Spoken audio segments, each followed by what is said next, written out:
So you've probably seen this place blowing up online recently. Maybe you even caught that clip of Joe Rogan just having his mind completely blown by the Kailasa temple. It's one of those places that makes you stare in awe, and it also inspires some seriously wild theories about who, or maybe what, could have built it. So let's get into it and separate the incredible facts from the fiction. And this is really the only place to start. This isn't a building in the normal sense. No bricks, no mortar. It's a sculpture. The entire absolutely massive temple complex was literally dug out and chiseled from a single, solid piece of a mountain. To even begin this process, the builders had to get rid of an unbelievable amount of rock. We're talking 200,000 tons of it.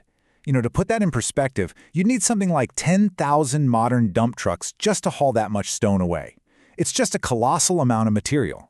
And here's the detail that just changes everything. All of that digging, all that effort, it wasn't to gather stone for the temple. No, it was to clear away the rock around the temple. The final building is one unbroken, monolithic piece. It was sculpted, not built.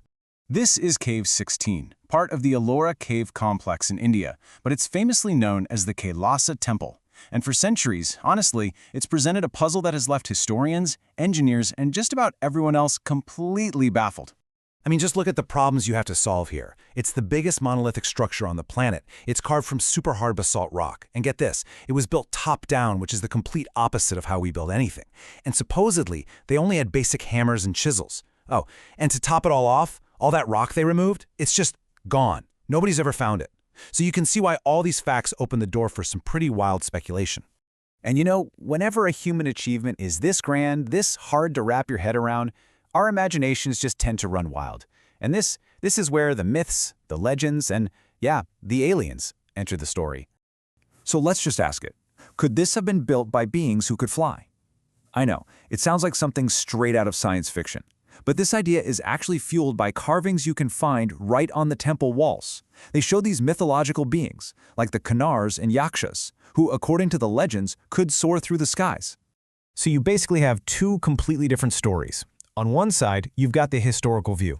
It says the temple was built for King Krishna I back in the 8th century, and it was just a mind-boggling feat of human labor. But the alien theory, it points out that the temple kind of looks like these ancient flying machines or vimanas, and flat-out claims that building top-down was just impossible for humans back then. And this quote really gets to the heart of the matter.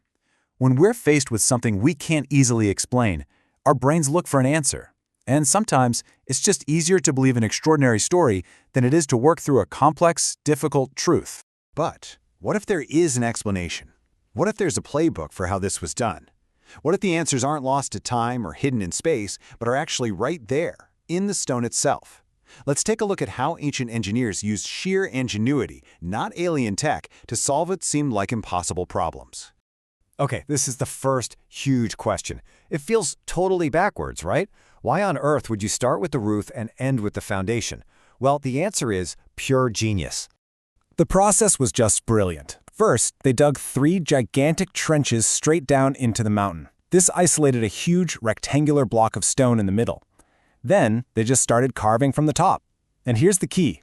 The workers were always standing on the solid rock they were just about to carve away. It's basically a self-scaffolding method. You don't need to build some complicated structure around the temple because the mountain is your platform. Okay, that top-down method is incredibly clever. But what about the rock itself? We're talking about basalt, and this stuff is seriously tough. How do you possibly quarry 200,000 tons of it with simple hammers and chisels? They used an amazing piece of material science, a technique called hydraulic expansion. Here's how it worked. Workers would chisel a line of deep holes into the rock. Then they'd hammer tightly packed, very dry wood into those holes. And then they'd just pour water all over it. As the wood soaked up that water, it would expand with incredible force, creating so much pressure inside the rock that crack. It's like a silent, natural jackhammer, powered only by wood and water, that let them break off huge, manageable pieces of stone. So now we're starting to understand the how.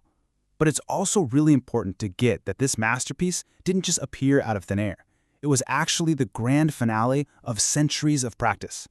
If you look at this timeline, you can see the Kailasa temple, built during the Hindu phase, was part of a site where artisans had already been carving caves for over 600 years. That's generations of carvers, all honing their skills right here, passing down knowledge and perfecting their craft for centuries.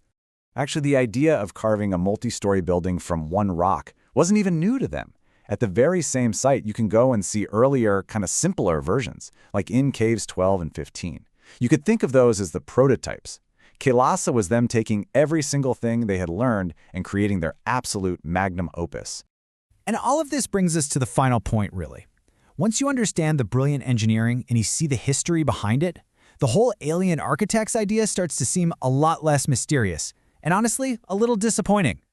Because at its heart, that's what a conspiracy theory often is. It's an easy story. It fills in a gap in our knowledge with something simple and exciting because the truth, that actual human beings accomplish this through generations of trial, error, and absolute genius, is way more complex, and if you ask me, way more impressive. So let's just quickly knock out those last few questions.